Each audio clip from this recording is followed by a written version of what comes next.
Have you ever found yourself in SwiftUI maybe pulling your hair out trying to figure out why a view just keeps re-rendering? Oh, definitely. Or wrestling with those complex combine chains just to get a simple data change to show up. Exactly. If that sounds familiar, you are definitely not alone. Welcome to another deep dive.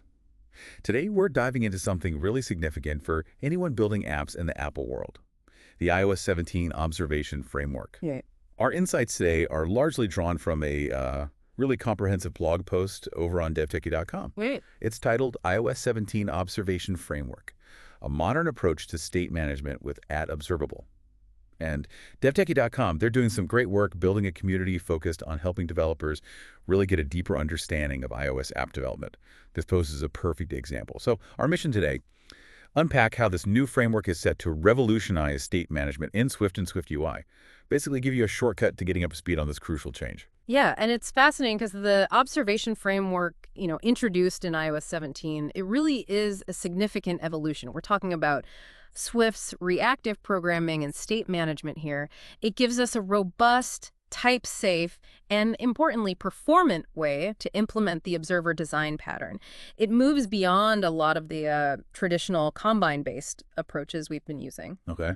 It's quite a fundamental shift, really, and, well, for good reason. Okay, so let's unpack this then. When Apple drops something big like this, the first question developers usually ask is, what's the actual benefit? What are the big wins here that make learning this worthwhile? Absolutely. And the blog post lays out some really compelling advantages. First off, you'll notice reduced boilerplate, like immediately. Ah, less typing. Always good. Right. It means you can pretty much forget about needing app publish property wrappers and all that manual publisher management stuff we used to do. And boilerplate, for anyone maybe newer to the term, that's just all that repetitive code you have to write just to get things set up right. Precisely. Just code you write over and over, so less of that. Second, there's a definite improvement in performance. This framework has a much more efficient way of tracking changes and sending notifications. That's where this granular observation idea comes in. Okay, granular. We'll dig into that more, I bet. Oh, we will. Third, better type safety. You get compile time guarantees for your observable properties without needing all that protocol conformance overhead like before.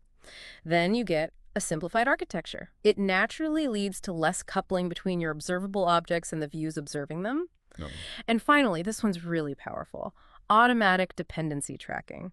SwiftUI now automatically figures out exactly which properties your views depend on. So it only updates when necessary. Exactly. Only when absolutely necessary. Wow. Okay, that sounds like a dream for debugging. Hopefully less chasing down those mystery re-renders.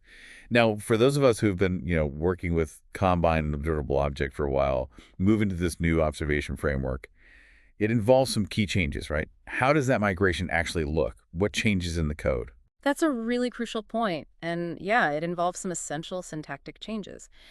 The first big one is moving from @publish properties to just regular properties. Okay. How does that work? So before, you'd stick @publish in front of properties like, say, expenses or search text in your expense store class. Now you just apply the @observable macro to the class itself.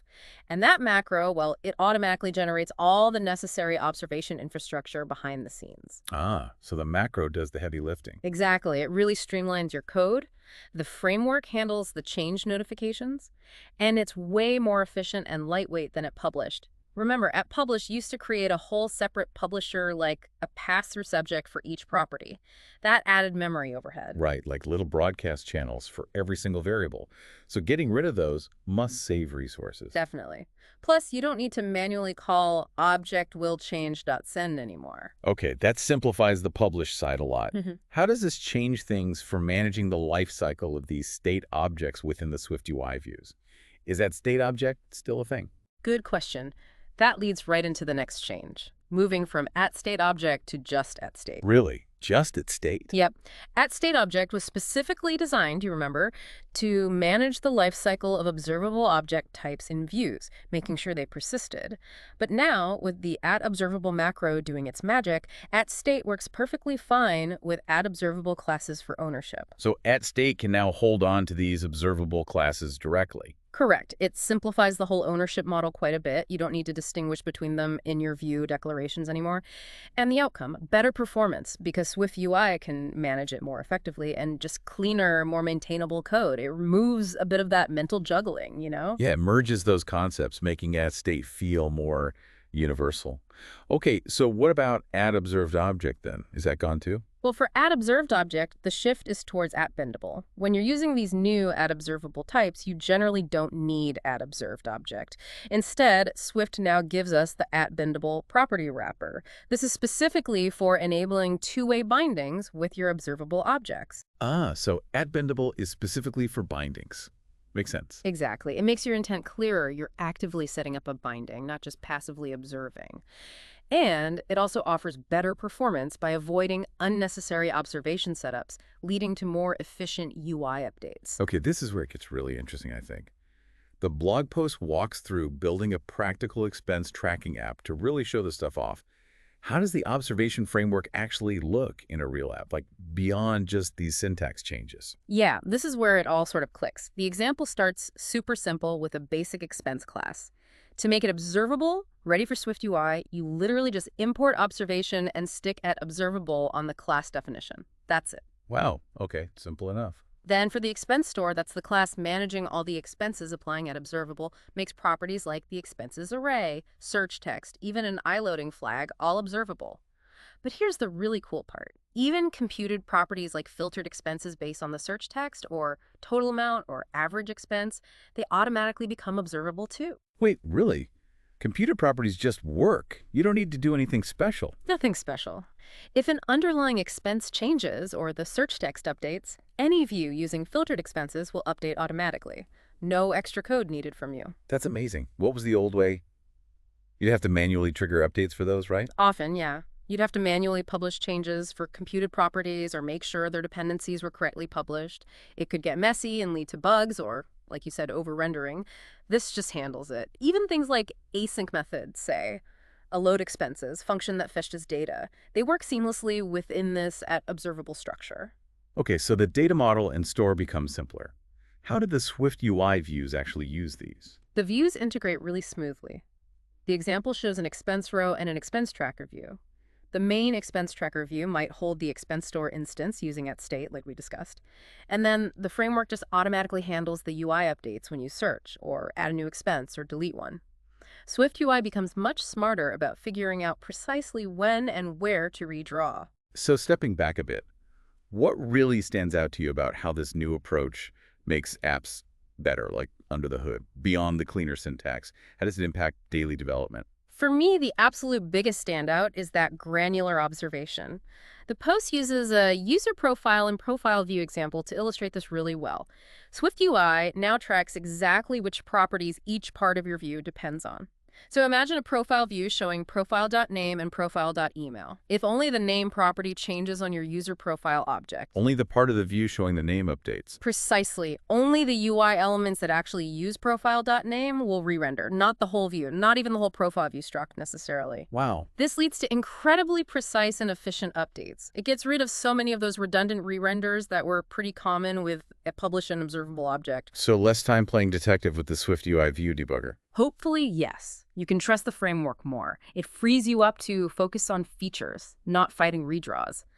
And tied into that, SwiftUI also manages memory better now. It's smarter about cleaning up observers when they're no longer needed, leading to a leaner app. That's a huge performance boost, avoiding all those unnecessary redraw cycles.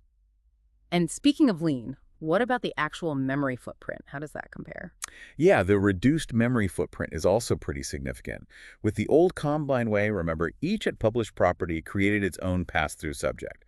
So if you had, say, 4 at published properties in a class. You'd have 4 of those pass-through subject publishers. Right. Plus the main object will change publisher. So 5 things. Exactly. 5 separate publisher instances just for that one object. With the add observable framework, there's just a single, highly efficient observation mechanism managing everything for that object. Much leaner. Much leaner. You're not creating all those individual publisher objects. It really does lead to a more optimized app architecture overall. Okay, this all sounds incredibly positive. Yeah.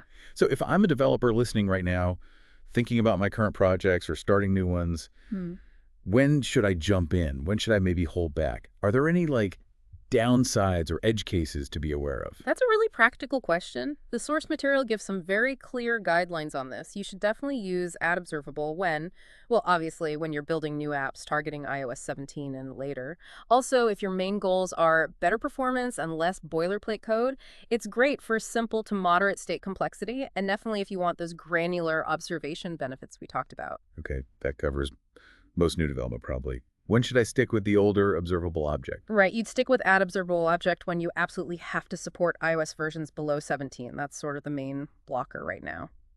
Also, maybe if you have really complex existing Combine publisher chains, that would be genuinely difficult or time-consuming to refactor. And sometimes if you're working heavily with older third-party libraries that specifically expect observable object conformance. Right, compatibility issue. Yeah. And for migrating existing apps, the recommendation is pretty sensible. Do it gradually. Don't try to convert everything at once. Pick one data store, convert it, test it, then move to the next. One piece at a time. Yeah. Makes sense. And always keep that minimum iOS version target in mind. Exactly. As for downsides or complexities, honestly, for most common use cases, Add Observable dramatically simplifies things. The main gotcha is really just that iOS 17 requirement. Maybe in very, very complex, deeply nested observation scenarios, you might need to think a bit more, but generally it's a big step forward in clarity. Okay, it definitely feels like the iOS 17 observation framework is a significant leap forward then. It's tackling some of those long-standing, maybe slightly annoying aspects of state management in SwiftUI. That's precisely it. I think the key takeaways for you, the listener, are pretty clear now. Replace at published with regular properties inside your Add Observable classes. Let the macro handle the change tracking. Use at state instead of at state object for simpler ownership and better performance. And when you need that two-way binding, reach for at bindable instead of at observed object. Definitely try to leverage that automatic dependency tracking. That's where the really granular updates and performance gains come from. And plan your migration carefully around iOS versions. Right. Ultimately, this modern approach is designed to help you build more efficient, more maintainable iOS apps. It reduces complexity, improves the developer experience. I mean, it really feels like the future of reactive programming in SwiftUI. So what does this all mean for you listening? Well, the shift to the observation framework isn't just about tidier code, is it? It seems to be about building apps that are fundamentally more efficient, more responsive, and maybe, just maybe, freeing up some of your own mental energy. It definitely raises an interesting question for you, the learner. How might getting comfortable with this new framework unlock that next level of performance and simplicity in your own iOS projects? Could it let you focus more on the creative, innovative features and less on just tracking down state bugs? Something to think about. We definitely encourage you to explore this further and, as always, keep building.